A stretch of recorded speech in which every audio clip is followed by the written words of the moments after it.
இந்த நாளில் நாம் சற்று சிந்தித்து பார்க்க போகிறோம். நம்முடைய வாய் எதை பேசிக் கொண்டிருக்கிறது? கசப்பான வார்த்தைகளை பேசிக் கொண்டிருக்கிறதா? அல்லது கடினமான வார்த்தைகளை பேசிக் கொண்டிருக்கிறதா? பிறரை காயப்படுத்துகின்ற வார்த்தை நம்முடைய வாயிலிருந்து வந்து கொண்டிருக்கிறதா? சாபமான வார்த்தைகள் நம்முடைய வாயிலிருந்து வந்து கொண்டிருக்கிறதா? அல்லது ஆசீர்வதிக்கின்ற வார்த்தைகள் நம்முடைய வாயிலிருந்து வந்து கொண்டிருக்கிறதா? நன்மையான காரியங்கள் நம்முடைய வாயிலிருந்து வந்து கொண்டிருக்கின்றதா? அநேகரை சந்தோஷப்படுத்துகின்ற வார்த்தைகள் நம்முடைய வாயிலிருந்து வந்து கொண்டிருக்கிறதா என்று இந்த நாள் நாம் சிந்தித்து பார்ப்போம். வசனம் சொல்கிறது, இருதயத்தின் நிறைவினால் வாய் பேசும். நம்முடைய இருதயம் எதனால் நிறைவோடு இருக்கிறதோ அதைதான் நம்முடைய வாய் அறிக்கையிடுமாம்.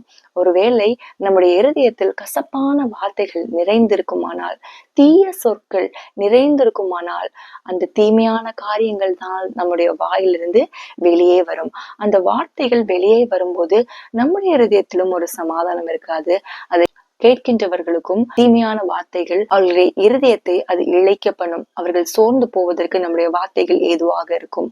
ஆனால் அதற்கு மாறாக நம்முடைய இருதயம் ஆசீர்வாதமான நன்மையானவைகளை சிந்தித்து கொண்டு இருக்குமானால், நன்மையானவைகளினால் நம்முடைய இருதயம் நிறைந்திருக்குமானால், நல்ல காரியங்களினால் நிறைந்திருக்குமானால், நம்முடைய நாவும் வாயும் நன்மையானவைகளை அது அறிக்கை செய்யும்.